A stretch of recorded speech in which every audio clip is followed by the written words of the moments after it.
Olá, meus amigos, como estão vocês? É uma alegria muito grande entrar novamente em comunicação com todos vocês. Espero que essas imagens, esse áudio, chegue até vocês e lhes encontre muito em paz. De todo coração, eu espero. E dizer que hoje nós temos mais um trabalho, a reflexão de uma mensagem de conteúdo profundo, uma mensagem muito edificante, deveras consoladora. E eu tenho a enorme satisfação de socializá-la aqui com vocês. Mas antes gostaria de dizer que ela vem do plano espiritual, dos irmãos Vozes, da equipe dos ostensórios. E ela tem o seguinte título: Terra Produtiva.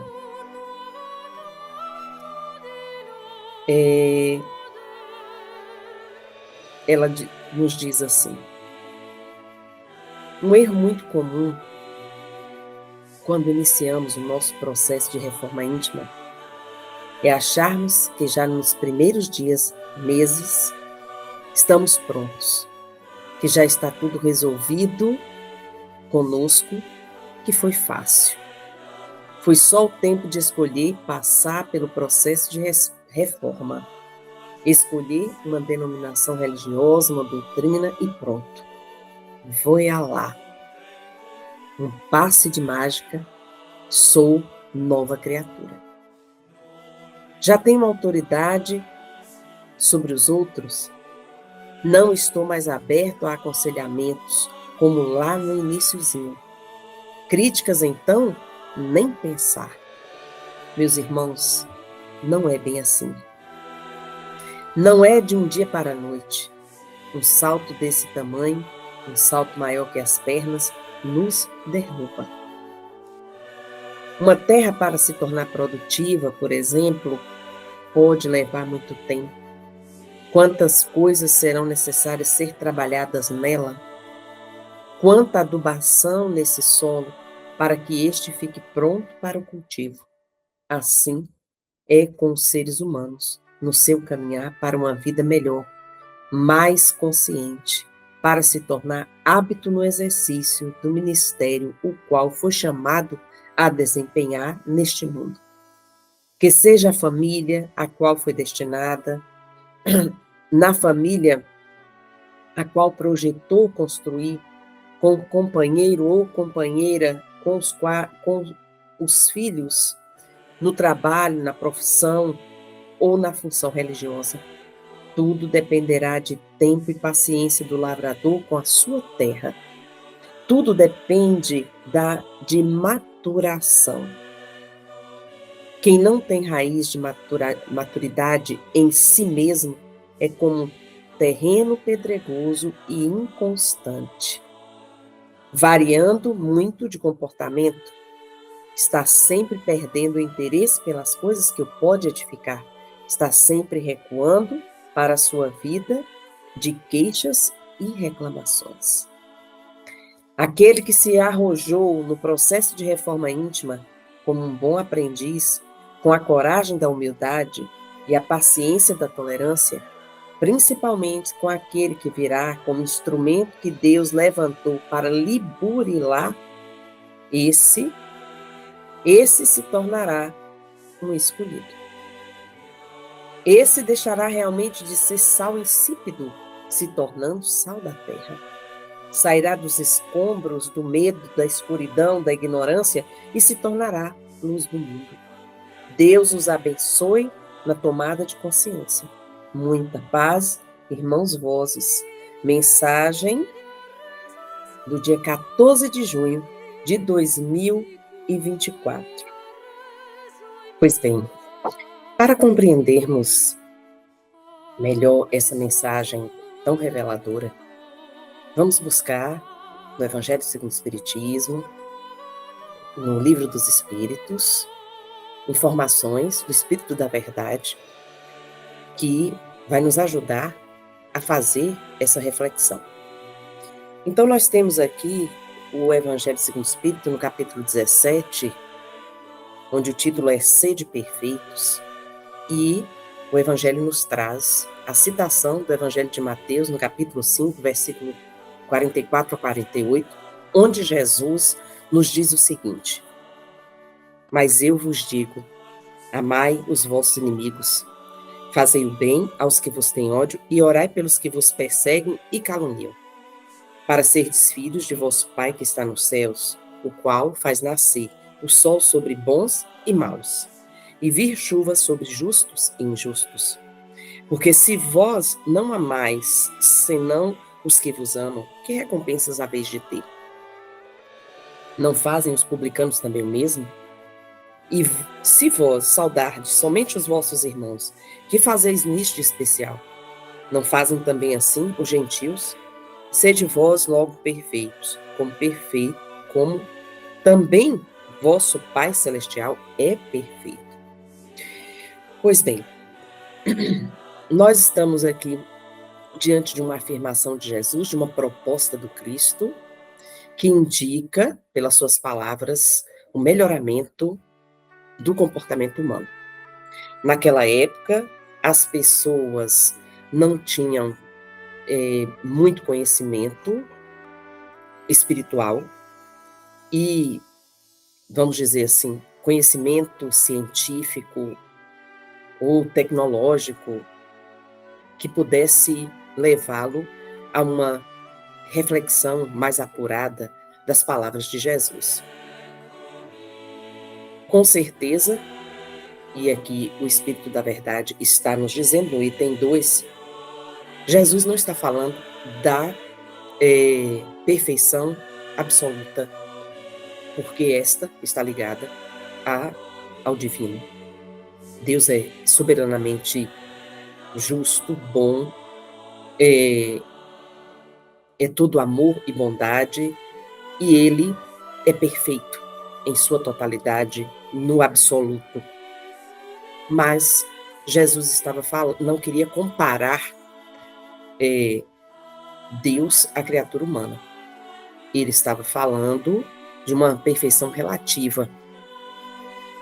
Mas se você for analisar os caracteres da perfeição, como aqui é a proposta de Mateus, capítulo 5, versículo 44 a 48, nós vamos identificar elementos que estão presentes daquilo que conhecemos, que entendemos como perfeição, e estão presentes na perfeição divina.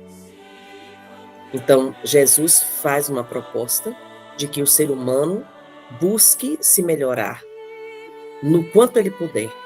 É uma perfeição relativa e aponta para um caminho que vai avançando com o progresso, fruto do trabalho, fruto do conhecimento, fruto do aprimoramento deste conhecimento, do entendimento das coisas.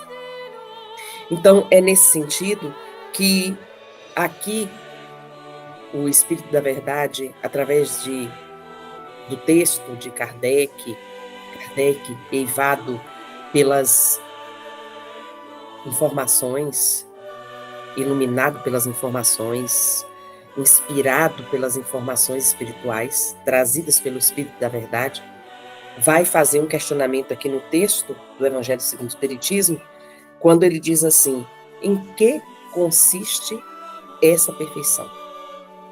E aí ele começa a explicar que essa perfeição, ela está relacionada com aquilo que Jesus disse. Jesus disse assim: amai os vossos inimigos, fazei o bem aos que vos têm ódio e orai pelos que vos perseguem e caluniam.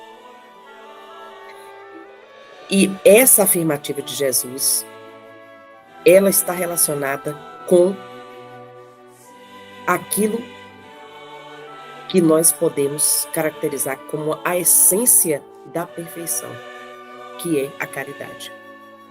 A caridade, na sua mais ampla acepção, ela é a essência da perfeição. O Espírito da Verdade aqui nos explica. Então, é nesse sentido que aqui o Evangelho nos diz assim: todos os vícios, e mesmo dos mais simples defeitos, reconhecemos que não há nenhum que não altere mais ou menos o sentimento de caridade.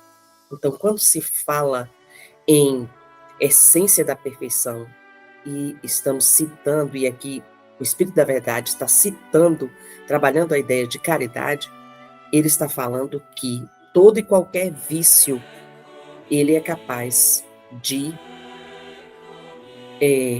alterar profundamente o conteúdo do sentimento de caridade. Porque o sentimento de caridade, ele é puro e é verdadeiro, e passa pelo sentimento do amor ao próximo, como Jesus nos ensinou. E aqui ele nos chama a atenção. Então, Jesus está nos propondo uma mudança no nosso comportamento, de realizar o verdadeiro amor, que é a caridade, não como faziam simplesmente os publicanos, os gentios, que muitas vezes expressavam este sentimento para a comunidade, em praça pública, a fim de que todos vissem. E todos os elogiavam, mas Deus não estava satisfeito com esse tipo de comportamento, porque faltava algo mais profundo. O sentimento verdadeiro de amor ao próximo, porque o próximo não pode ser apenas aquele que você ama. Na realidade, você precisa amar a todos aqueles que estão ao seu redor, mesmo aqueles que você não conhece. E esse amor, Jesus aconselha que seja estendido ao próprio inimigo. Então, o Evangelho segundo o Espiritismo está aqui nos colocando que, por exemplo, dois elementos negativos e caracterizados como vício, o orgulho e o egoísmo, são fatores que influenciam negativamente, alteram profundamente o sentimento de caridade. Aí, aqui também o Espírito nos faz refletir. Ele justifica da seguinte forma: porque tudo o que excita exageradamente o sentimento de personalidade destrói ou, quando nada, enfraquece os princípios da verdadeira caridade. E quais são os princípios da verdadeira caridade? No que consiste a verdadeira caridade? E vamos respondendo aqui a pergunta do início do texto: a benevolência, a indulgência, o sacrifício, o devotamento. Ninguém faz caridade sem estes elementos.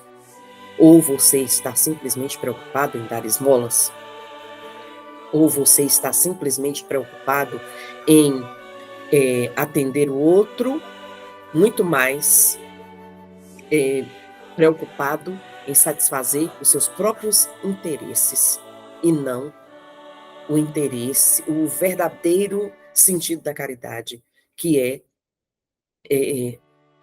amar o seu próximo como a si mesmo. Meus irmãos, o grau de perfeição, assim nos afirma o Espírito da Verdade, está na razão direta da extensão do amor ao próximo. Assim, o motivo pelo qual Jesus, depois de ensinar as regras da caridade aos seus discípulos, deixou bem claro para eles, os orientando: sede logo perfeito, como perfeito é o Pai Celestial.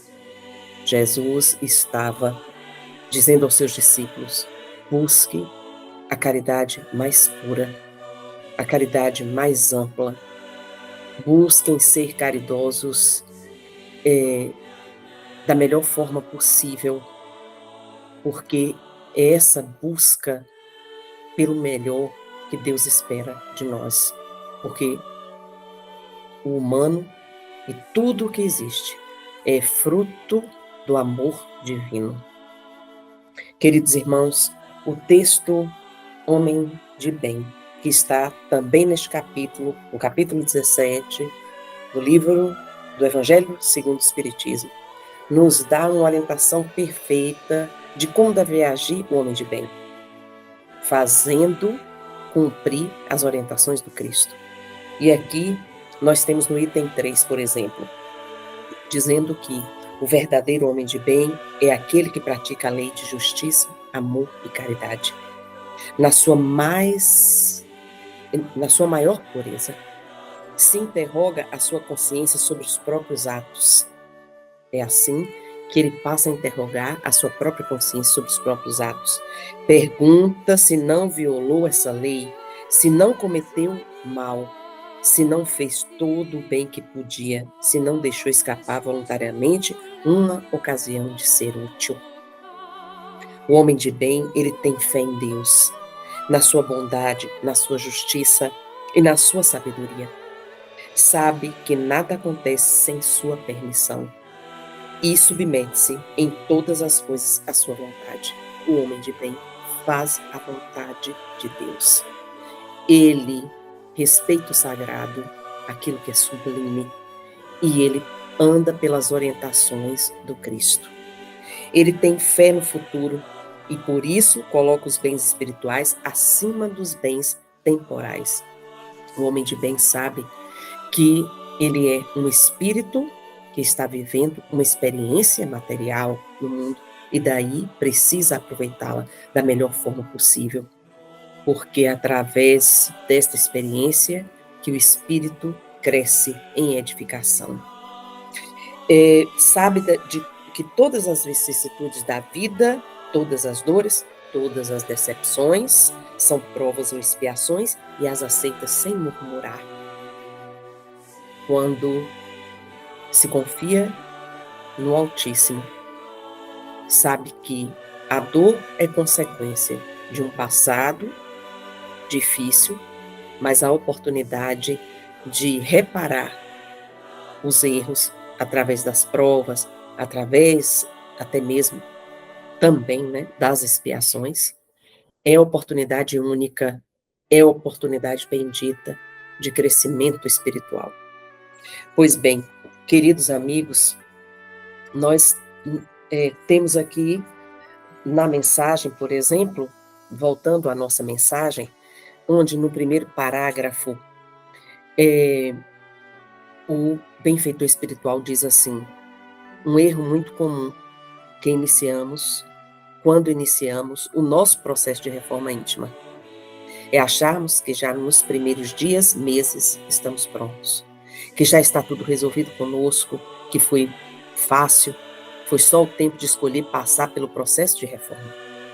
Escolher uma denominação religiosa, uma doutrina e pronto, vou lá, um passe de mágica, sou uma nova criatura.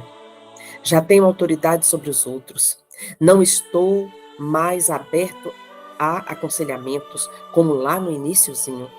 Críticas, então, nem pensar. Meus irmãos, aqui nos fala o benfeitor espiritual. Não é bem assim. Não é de um dia para a noite. Um salto desse tamanho, um salto maior que as pernas, nos derruba. Quando começamos a nos propor a uma reforma, precisamos ter paciência, porque a nossa transformação, a transformação do humano não ocorre da noite para o dia. Não podemos dar saltos. Precisamos ter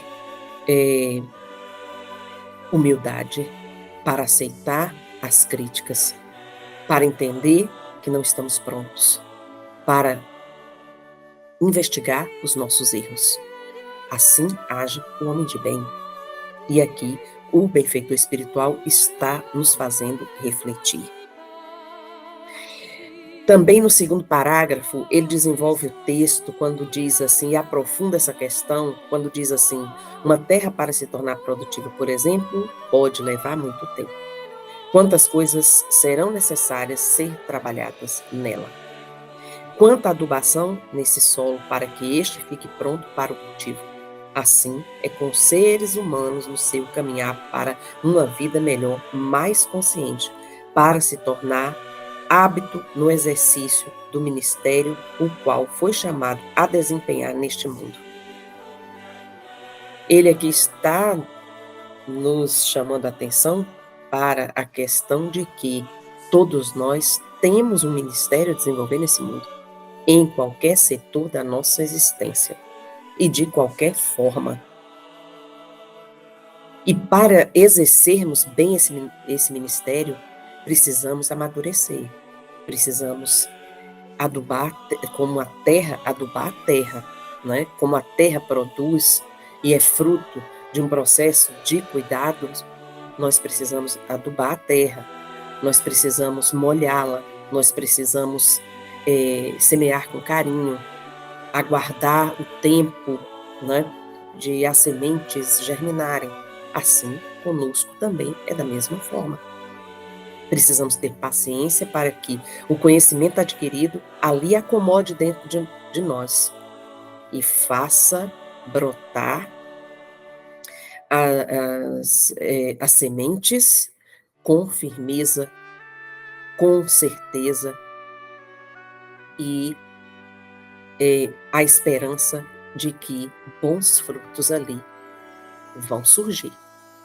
Então, aqui o benfeitor espiritual nos fala que, por exemplo, qual é o ministério que estamos aqui cumprindo nosso papel? Que seja a família a qual foi destinada, onde você nasceu, na família a qual projetou construir, com o companheiro, a companheira, com os filhos, no trabalho, na profissão ou na função religiosa. Tudo dependerá de tempo e paciência do lavrador para com a terra, sua terra. Então, tempo e paciência.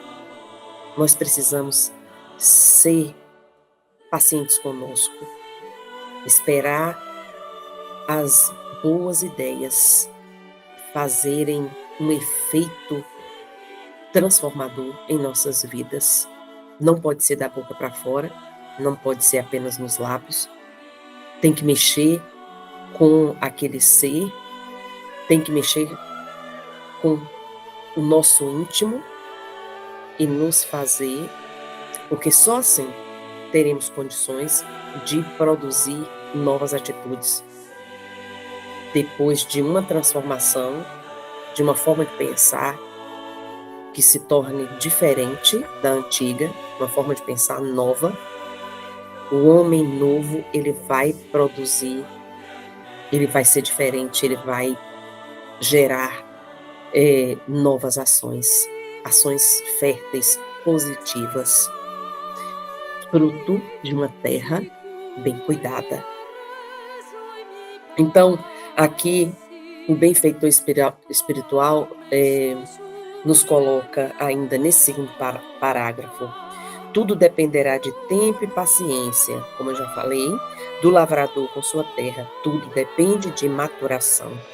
Quem não tem raiz de maturidade em si mesmo é como um terreno pedregoso e inconstante, variando muito de comportamento.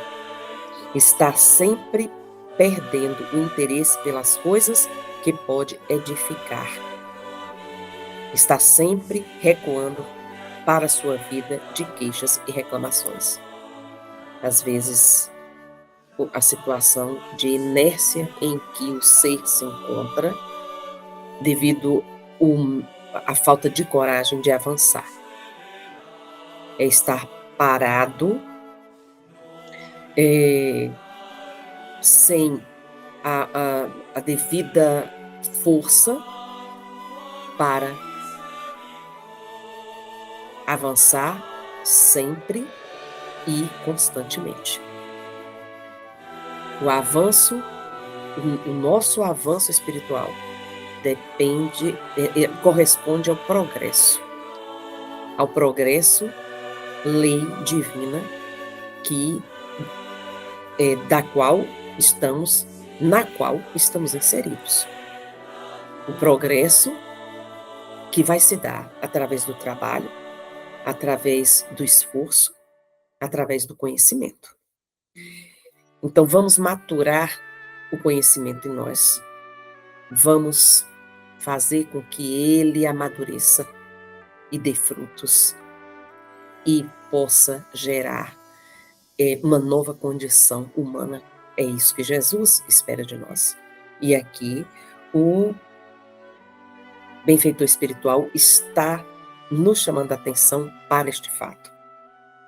Nas questões, também vamos aqui, antes de lermos, finalizando a reflexão, lermos o terceiro parágrafo, que também nos traz informações mais profundas, nós vamos aqui ao Livro dos Espíritos, nas questões 893, 894 e 895. E a 893 nos diz assim, abrindo aqui o livro, pronto. É o capítulo 12, Perfeição Moral, as virtudes e os vícios. A 893, Kardec pergunta ao Espírito da Verdade, qual a mais meritória de todas as virtudes? E o Espírito responde, a sublimidade da virtude consiste no sacrifício do interesse pessoal, para o bem do próximo, sem segunda intenção. Então, o sacrifício do interesse pessoal, a maturidade do ser, a partir da experiência terrena, vai lhe dar a capacidade de vencer o interesse pessoal. Assim, a mais meritória, o Espírito da Verdade aqui nos fala, é aquela que se baseia na caridade mais desinteressada. Então, a caridade pura, desinteressada, é fruto de um processo de maturação do ser, amadurecimento. E é a partir daí, vencendo as suas dificuldades e adversidades, ele vai se tornar um ser novo, comprometido com o progresso e, principalmente, comprometido com o seu próximo, comprometido com a humanidade, comprometido com a comunidade onde ele vive, com a sua família, com aqueles que estão sob a sua responsabilidade. Então, a 894, a Kardec ainda investiga o Espírito da Verdade quando diz assim, há pessoas que fazem o bem por um impulso espontâneo, sem que tenham de lutar com nenhum sentimento contrário. Têm elas o mesmo mérito daquelas que têm de lutar contra a sua própria natureza e conseguem superá-la? E o Espírito aqui prontamente responde, os que têm de lutar é porque os que não têm de lutar, melhor dizendo, é porque já realizaram o progresso. Então, todos nós temos que lutar. Não existe vitória sem luta. Não existe reforma íntima sem luta. Não existe reforma íntima com estalar de dedos. Não é por aí. Lutaram anteriormente e venceram. É por isso que os bons sentimentos não lhes custam nenhum esforço e suas ações lhes parecem tão fáceis. Aqueles que estão conosco, que estão ao seu lado, que estão presentes no seu ambiente de trabalho, pessoas bem resolvidas, pessoas que já demonstram um avanço espiritual. Elas não têm mais certas dificuldades.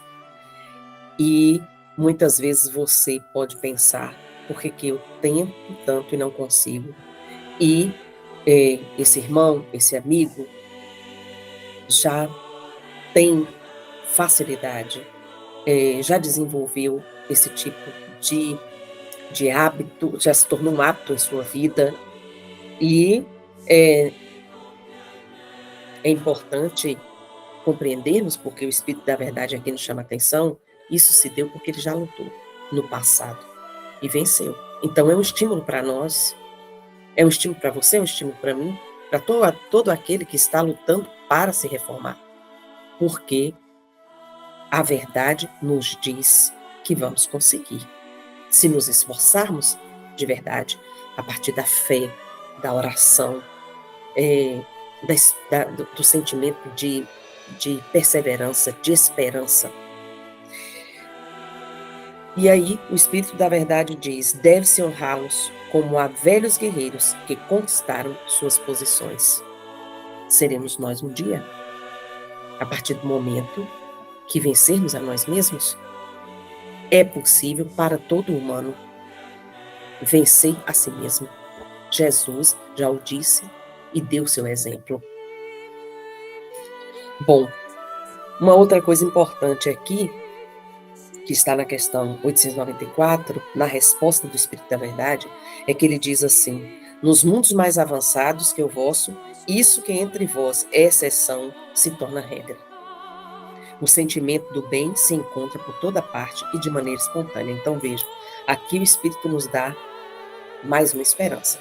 Além de dizer que é possível de que cada um de nós vença as suas próprias dificuldades e se torne uma pessoa diferente, melhor, ele aqui está dizendo que habitaremos mundos mais avançados e que nestes mundos mais avançados esse tipo de sentimento, ele não é uma raridade, é regra.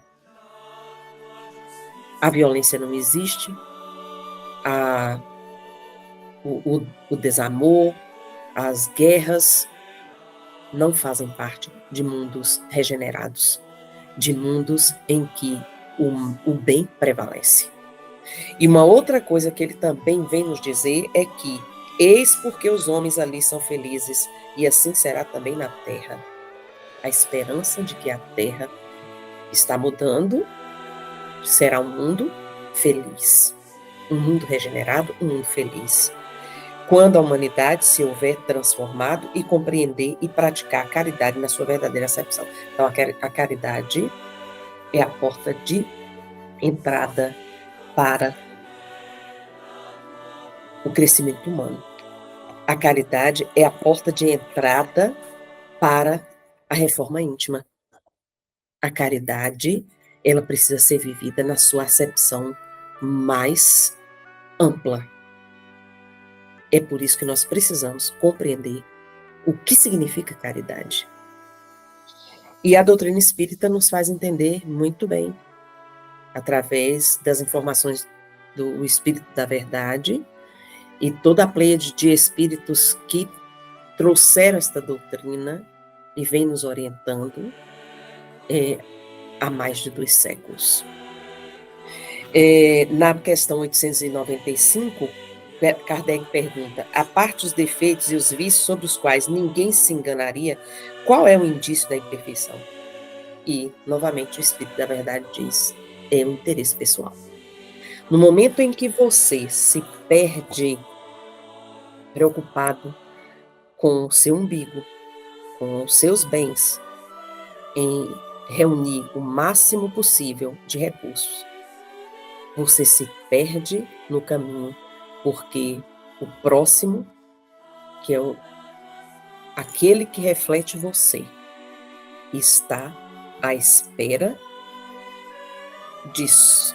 do seu altruísmo, da sua busca, da sua luta, da sua indulgência, do seu sacrifício e devotamento. Meus irmãos, o último parágrafo da mensagem aqui, estamos analisando, estamos refletindo, nos diz assim: aquele que se arrojou no processo de reforma íntima como um bom aprendiz, com a coragem da humildade, a paciência e da tolerância, principalmente com aquele que virá como instrumento que Deus levantou para lhe burilar, esse se tornará um escolhido. Esse deixará realmente de ser sal insípido, se tornando sal da terra. Sairá dos escombros do medo, da escuridão, da ignorância e se tornará luz do mundo. O que o Espírito aqui está dizendo? Quem é o escolhido? O escolhido é aquele que se escolhe. É aquele que escolhe lutar para se transformar. Terra está passando por uma transição. A regeneração está chegando. Aquele que pula para esse estado de regeneração é aquele que aceita o seu próximo como ele é e aprende a lidar com ele, luta para aprender a lidar com ele, e assim está se burilando. Mas esse burilamento não é ceder o seu pescoço ao inimigo, ele não se dá nesse sentido. Esse burilamento não é deixar que o narcisista destrua a sua vida. Esse burilamento não é viver um relacionamento tóxico e se acomodar no relacionamento e justificar que está sendo benevolente, indulgente, compreensivo. Não, porque você aí não está praticando a caridade na sua pura essência, porque você não está dando a oportunidade do outro também se transformar. As doenças humanas, espirituais, elas precisam do remédio. E o remédio, o Cristo nos dá quando Ele nos oportuniza compreender que pelo nosso esforço seremos perfeitos.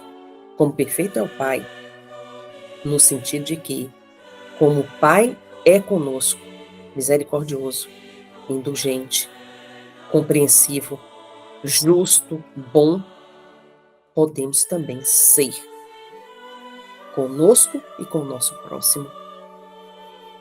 E nunca esse processo vai se dar sem luta. E a caridade, ela abrange esse processo porque ela lhe impõe, por assim dizer, a busca da eliminação dos vícios, como o egoísmo, o orgulho, a vaidade. Amar o inimigo. Amar o próximo na extensão do inimigo. É encontrar o outro que oferece dificuldades para você e buscar soluções para que você se melhore e melhore o seu próximo. Isto é caridade. Não vamos nos conformar com esmola, porque ela tem um sentido mais profundo. Por exemplo, podemos nos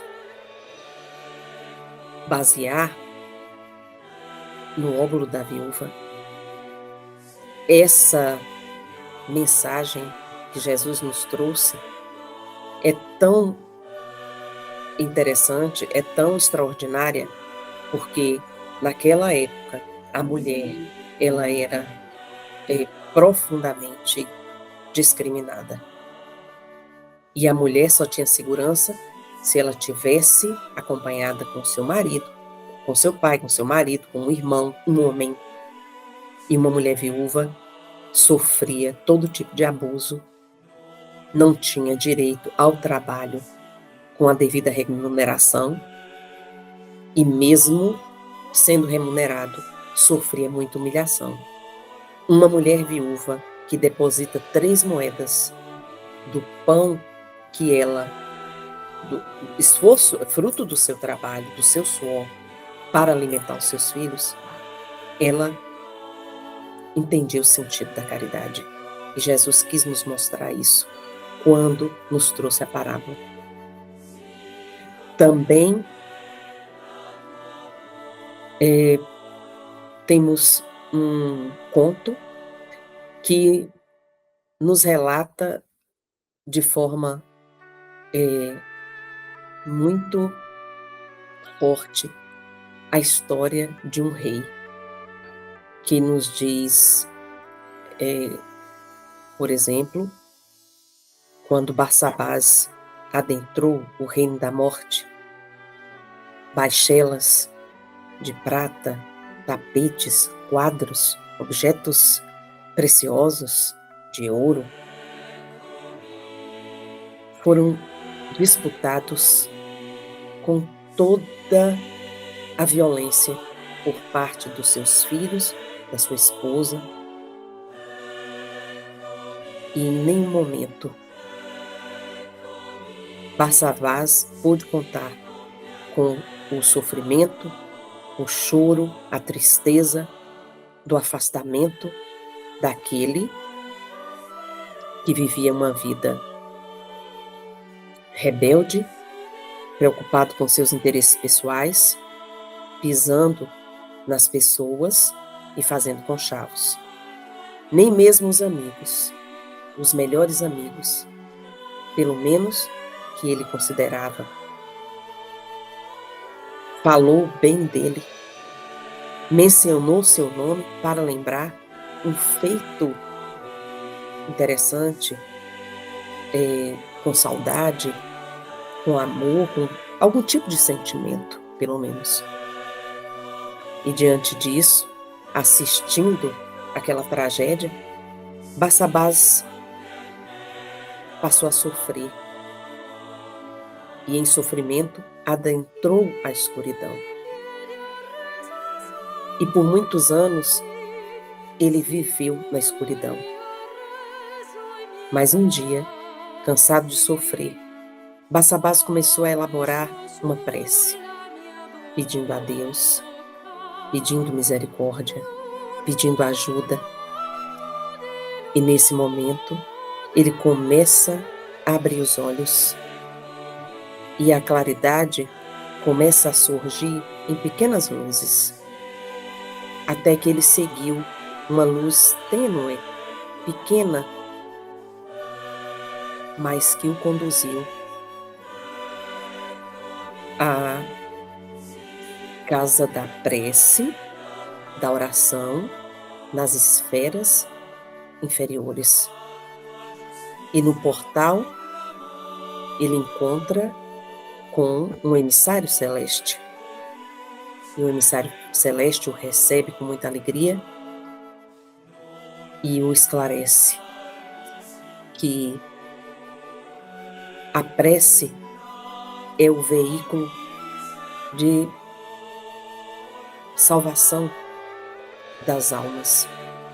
É através da prece que a criatura entra em sintonia com o Criador. Barsabás sabia que ele jamais teria essa possibilidade, que sua prece não tinha força alguma. Mas o emissário celeste lhe informou que existia alguém que orava por ele. E esse alguém que orava por ele foi um menino, Joanaquim, o enjeitado, que um dia Barsabás, mesmo diante da sua rebeldia e das coisas negativas que ele cultivava e sentimentos negativos entre as pessoas, ele foi tomado de compaixão, de misericórdia e deu a esse menino um pão.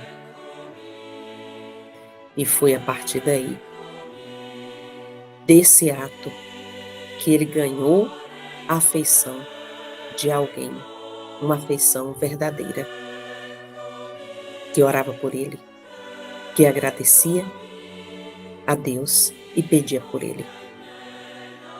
Um ano depois, Barsabás se encontrava nos braços de Joanaquim, um marceneiro de 40 anos, que o acolheu como filho, e ele adentrava a família desse jovem, que o acolheu com amor, com carinho, com misericórdia. E Barsabás, a partir de então, iria conhecer um sentimento extraordinário que modifica qualquer criatura humana. Meus irmãos, uma coisa é fundamental: o amor transforma a criatura.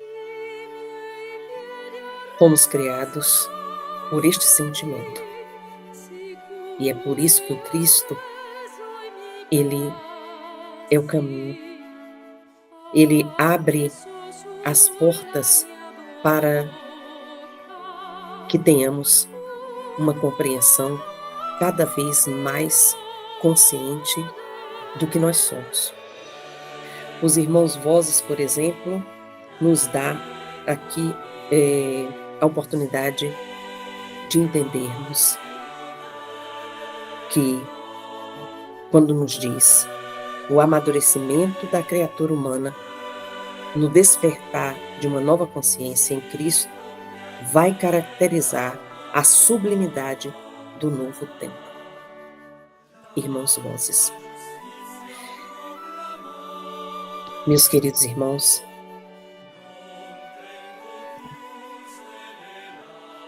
desejo a todos muita paz. Agradeço por este momento com vocês e rogo a Jesus a oportunidade de aqui novamente nos encontrarmos. Sejamos fortes e decididos em nossas ações, porque temos muito o que lutar, mas com fé, esperança e confiança chegaremos ao objetivo desejado. Que Jesus abençoe a todos neste momento. Fiquem com Deus. Muita paz.